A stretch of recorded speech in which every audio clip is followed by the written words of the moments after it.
Hello everybody, welcome to another episode of Reacting Reddit, where real humans read, react, and summarize trending content and stories.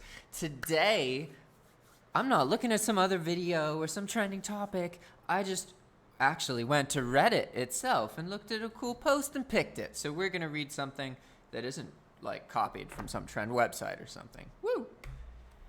A murderer suffers a brain injury that causes total amnesia, effectively wiping out the person he once was. Should he still be held responsible for his crimes, and why or why not? And this was by Hatchie97. Let's get to it. This reply by Dr. Dudley Deeds says, there are several reasons why you might punish someone for a crime. To physically prevent the offender from reoffending, to rehabilitate the offender, to serve as a deterrent for others whom might offend, and to give a sense of justice to the victims or broader community. Your questions seem to be getting at if 1 and 2 no longer apply. Should the offender still be punished? Well, that depends on whether you value the effects of 3 and 4 more than the liberty of the individual in question. So do you care more about serving as a deterrent for others who might offend, or giving a sense of justice to victims or other people? Because if you care more about that than the individual, a case could be made in either way, right? I think this is pretty easy, says Noob Jones. The person should not go to prison, but to a psychiatric ward, as he will be locked up and technically serve time. He will still need rehabilitation into the world if he has total amnesia. There, the doctors can also evaluate how much is gone and watch if memories come back, etc. Swap Willow adds, I agree with the way you split the purposes up into these 4 parts, but I disagree with your assumption that 1 and 2 no longer apply. Amnesia would not totally erase everything that makes a person behave the way that they do. If someone is born with a genetic trait that makes them a sociopath, or causes them to experience violent aggression, then amnesia will not get rid of that. Amnesia only affects memories, but your prior experiences are not only saved as memories, they are also the structure of your brain as it grows. In short, if someone has learned to be an asshole, erasing all their memories won't completely reset their behavior. The patterns of how they react to situations will still be encoded as learned responses. They would probably still be an asshole, now they just wouldn't know why. So I think you'd still need to consider 1 and 2. They might still be at high risk of reoffending, and they might still need rehabilitation. I will interject here that the human mind is pretty reflective. When a human goes through very intense emotional states, it really does have the power to kind of override the way that they were, because you're not just a person. You're a collection of actions that you've performed over a series of time, and you yourself are somewhat of a pattern of these actions. Sometimes you do things you want to do and you chose to do. Other times you accidentally cause things to happen, or you purposefully cause things to happen that harm other people, right? We have patterns and misbehaviors and things that we mess up on, our mistakes, right? That we have the pattern of making mistakes sometimes, right? And if you were to actually be able to get rid of somebody's memories of all that they've been recently, I would argue that would almost necessitate some kind of drastic change in who they are, with the exception of if they continued in the same circumstance and lifestyle that they had up until that memory loss point. Like, say that you take somebody who's been an asshole their whole life or whatever, right? And they get amnesia. But they get amnesia and they're just plopped back into the same people and the same life and the same things they were doing. They're probably going to recreate that assholeness. But imagine that they get amnesia, and then because of that, they don't remember, they don't associate with any of those people they used to associate with, and they create new social connections. That's an opportunity for actual change in a personality, because we as a society, at least in our developed countries, we tend to overvalue our individuality. We like to focus on our ability to do things, but The reality is we are products of all of the things we consume and all of the people we are around. These are the variables that truly change who we are. So when you're able to cause those variables, the environment of an individual and the people the individual is associating with and having eye contact with and spending time with, if you change those, the human will change as a result. The problem with when people try and change themselves, and why a lot of people are stubborn, is because they try and force themselves into change without changing their life in a way that changes them. They look at the wrong thing. We look at ourselves, our individuality, our power to change. That's not how humans really were developed. We were developed to mirror and associate and build and replicate the things that we are given, the energy that we are given. If we are given a lot of kindness and a lot of love, we do very kind and loving things. And if we are given a lot of trauma and hatred, we tend to do traumatic and hateful things.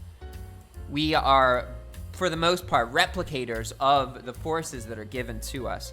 The special humans, or the people that bring humanity forward, are the people who can take the bad energy and the bad things, and they can give out less of them and make some of it good. Most people aren't able to do that. They're not able to take the shit that life gives you and grow something out of it. But you do find humans who are able to do that. And you'll find that it's not that they're a genius. It's not that they're super special. It's just that they're able to nurture themselves and do something that they love. Because you're a human, and humans are we are remarkably intellectual creatures. Even the dumbest human can be leagues and leagues ahead of some of the other competing intelligent creatures. And we really, really underestimate intelligence in general. We think that we need to be really, really, really, really smart, but the reality is we're smart enough. It's not our potential to be smarter that gets in our way. It's our circumstance, our habit, our environment. These are all the things that shape us into what we are. And we fuck up by focusing on changing ourselves too directly. We look at ourselves too close because we are a product of what we are around. So you will have a better chance of success if you want to change yourself, if you change the environment that you are in, change the people you are around. That's why YouTube's so great, because you can just watch those people. Damn, that was a rant. All right, moving on. Whoa, to another person's rant. Back on the topic, of the murderer thing, right? Amnesia. Steveu00011 says, I think reasons 3 and 4 shouldn't be, but currently are, of course, taken into account in the American justice system. I can't speak on behalf of other countries because I'm American. It's been demonstrated many times that a far better way to deter people from committing crimes is to eliminate the reason they commit those crimes. And at the end of the day, I doubt anybody who is driven to murder would make that decision on the basis of whether or not the one guy who got amnesia after committing murder was sentenced guilty or not. On reason 4, it's not the job of the government to carry out retributive justice like that. The goal of any government should be to keep as many people alive and happy as they can. If someone commits a crime, the response from the government should be to remove them from society temporarily, to give them the social tools to re-enter society and not commit the crime again. No one actually tangibly benefits from the arbitrary street justice. If someone is guilty of arson, should the government burn down their house as justice?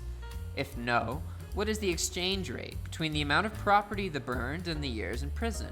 What is the exchange rate between the years in prison and a death sentence? At the end of the day, justice like that all feels based and doesn't help anyone. So it's something the government should stay out of. I think that in this admittedly unlikely scenario where the personality and memories of the murderer have been completely destroyed, reasons 1 and 2 would be null because there would be no reason to expect them to have a higher chance of reoffending than anyone else, and they don't need to be rehabilitated because whatever drove them to murder no longer exists within them. Sorry for the long reply, and I know no one really cares what I think, but I really liked the way you framed the argument, and I wanted to throw in my take. I thought it was well written. Good job, buddy. Well, here we go, folks. Wow, what an easy to read username. Great. If it was a movie, they'd have to meet the victim's loved ones and be overcome with guilt. Get close to them as this new wide-eyed, innocent, good-hearted, so sorry person, while one of the loved ones feels really conflicted about really caring about this person, even with the understanding that they're not the same. All this, the once murderer can't believe they hurt this person and can't imagine doing it. Then they hit their head or something and remember and get this momentary look in their eye, and the audience wonders if the murderer is back again. It's a drama. They're extremely traumatized and go to therapy and have nightmares and learn to come to terms with it, and that they're not that person. If it's a romance, the once murderer and the victim's conflicted relative fall in love. If it's a horror movie, everything dies down and goes back to normal, and maybe conflicted relative is dating them or their spouse or something with a little baby, and the once murderer goes through some sweet and boring and loving routine, and then at the last moment we move in or up to the side or whatever and see that murderous look on their face again. If it's an Adam Sandler movie, the once murderer is indistinguishable from his past self. Sponsored by Snickers. You're not you when you're hungry. That's actually the plot of One Criminal Minds, says Smeghead Girl. These usernames are so hard to read, I swear. These are pretty good, but sometimes they're just like, reading them on the fly is more challenging than the longer words or the different foreign words that come up for stuff from different languages. Like, that shit's not as complicated as people's usernames. Like, how do I pronounce 0LL1000LL2? Like, what? I don't know how to pronounce that. This girl says, this username that has girl in the word says, the serial killer has amnesia and it's his trial. During the trial, he gets his memories back, escapes, and goes back at it again. Yeah, and that episode showed me the horror of a revenge-based judicial system rather than a restorative one. Original poster scenario is more ambiguous to me, but for the white bear one, I'm definitely on the side of that convicted lady. Are You Insane Too adds, I'm willing to change my mind, but I think that the murderer, let's call him Bob, should be under something akin to house arrest and watched for at least a short while. If Bob does not feel any urge to kill, they should still be watched, but not as seriously. This also raises a philosophical question. Are you your memories? You're assuming the murderer is a serial killer. What if he killed his girlfriend for cheating on him? So crime of passion unlikely to be repeated, while drunk and had taken some pills because he was pissed off. Then afterwards he was in an accident that caused the amnesia, combined with the cocktail in his body. Well, I can tell you a story from a Greyhound bus. Oh, I should look for some Reddit stories. I used to take a lot of Greyhound buses, and I'm telling you, you can't find a person who's been on more than 20 Greyhounds and doesn't have some serious stories. Seriously, ask your friends about their stories on Greyhound buses. Because maybe it's just because of the bus route that I take from Pittsburgh to West Virginia, or Wheeling, West Virginia, but I was on the same bus that a lot of ex-convicts would be on because they had literally gotten released that day. And what was quite interesting about these people is that they always had, well, okay, I say always because I talked to a couple of them and they were very talkative, and I'm thinking of those couple that I talked to. I talked to two individuals, right?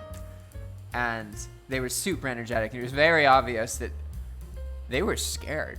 Like, they were truly scared that they had been in prison for so long that they were going to fuck up when they got back into society, and they didn't want to. And in the case of, I don't know what the other guy's crime I talked to was, but the other one, he had gotten charged with, what's the one when you kill somebody, but not purposefully? Manslaughter, I guess? Because he was doing heroin with his girlfriend, and they injected each other. And whether people want to accept it or not, that's actually quite a common activity among couples who do heroin and or users. They will inject each other, and when that happens, if you call 911, at least this individual, he was charged with murder, even though his lover died of a illness they both had. They were both addicted to heroin and injecting. And this was a real person. Like, I totally believe him. The conviction in his voice, the struggle he was going through, and the way he just kept talking and talking, but he wasn't like being offensive, and he wasn't being like abrasive, and that's why I listened to him. I could tell like he just wanted to be heard, right?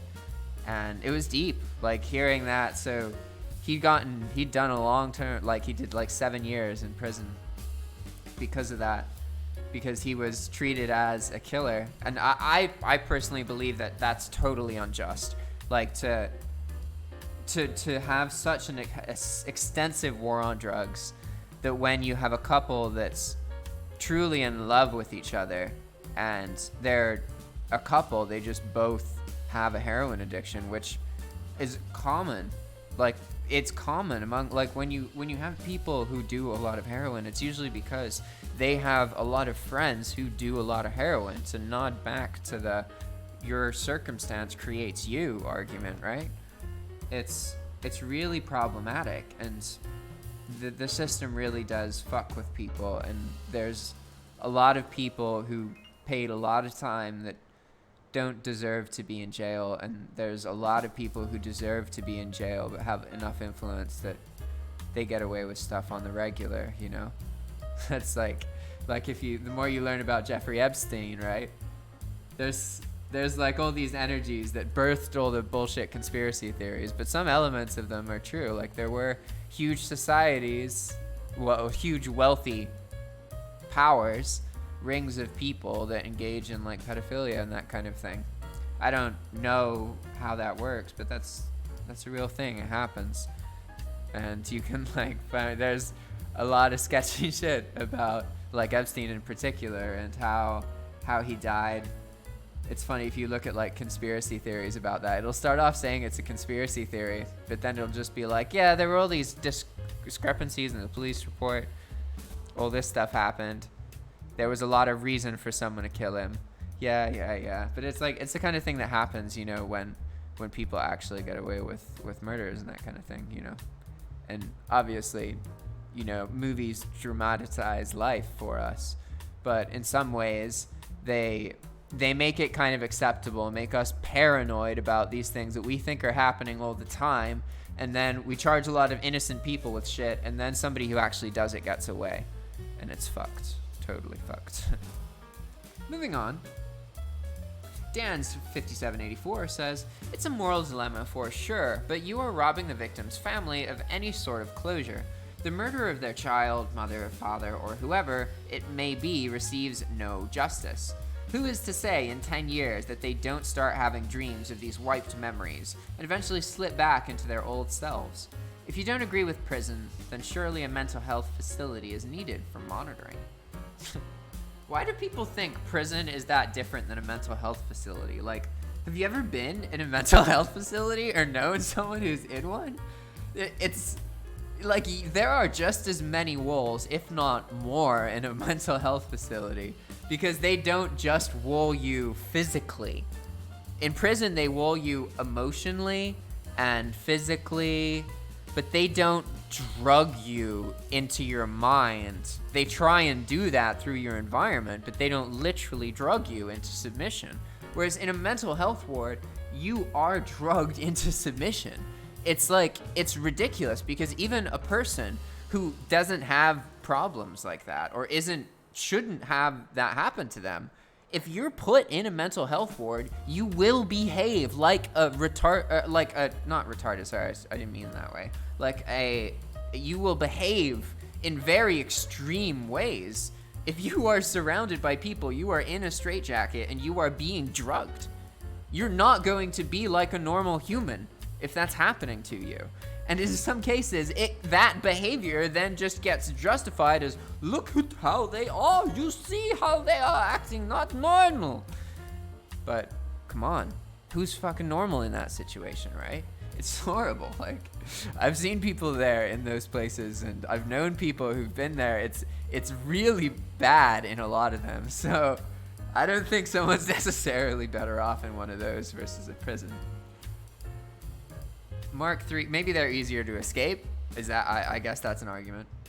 Mark 30177 says, in this case, they would be totally fully rehabilitated by default, and prison would only bring back violent tendencies because of the people around them.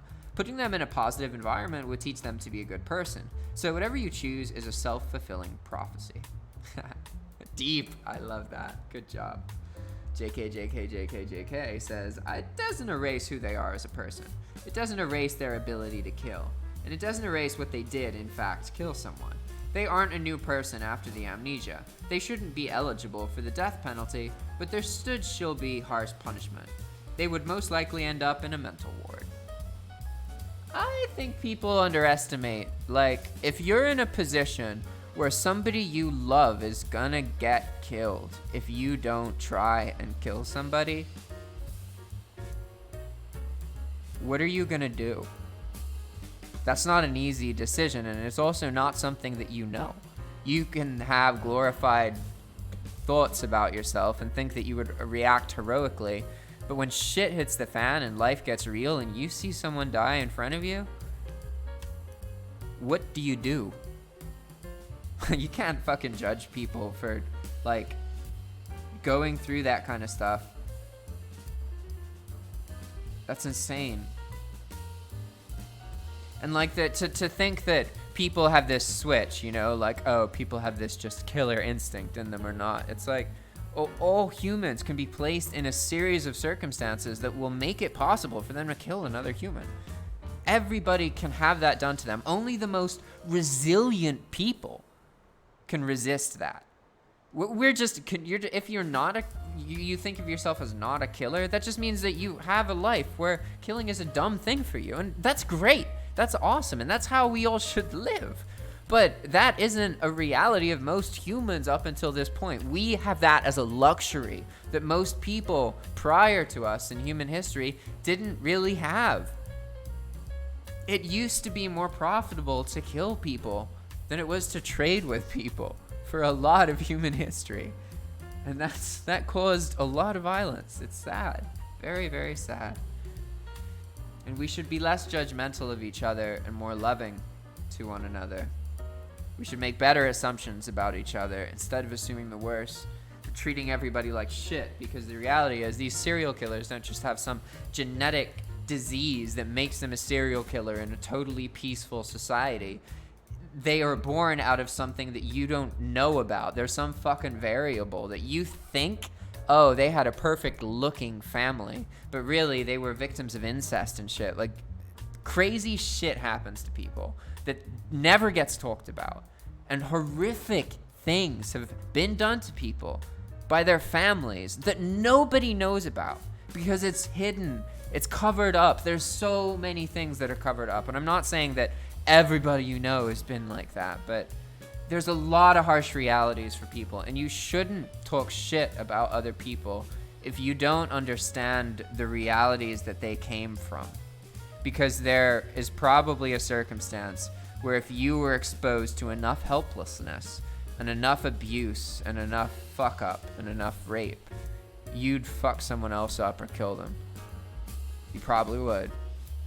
And I don't think humans are evil. I think, like, again, we're replicators of patterns. If we're loved, we love. If we're hated, we hate. And only the more strong humans are able to resist the proximity to just do what's given to you and just be better and do better than what's given to you. But that's what we should all aspire to be. Damn, this video got crazy philosophical and I didn't read too much, and it's time to end it. Thanks for watching. If you want to support us, please do one of the four following. Comment below. Check out another video. I promise I don't rant in every single one of our videos. Sometimes I do actually read the stories. And also, if you want me to rant less or make a video where I rant more, tell me. Tell me, seriously. I try and just rant if it's interesting. Make people cheer up and feel good. Maybe I didn't do that this time. But hey! Anyway, thanks for watching. See you next time.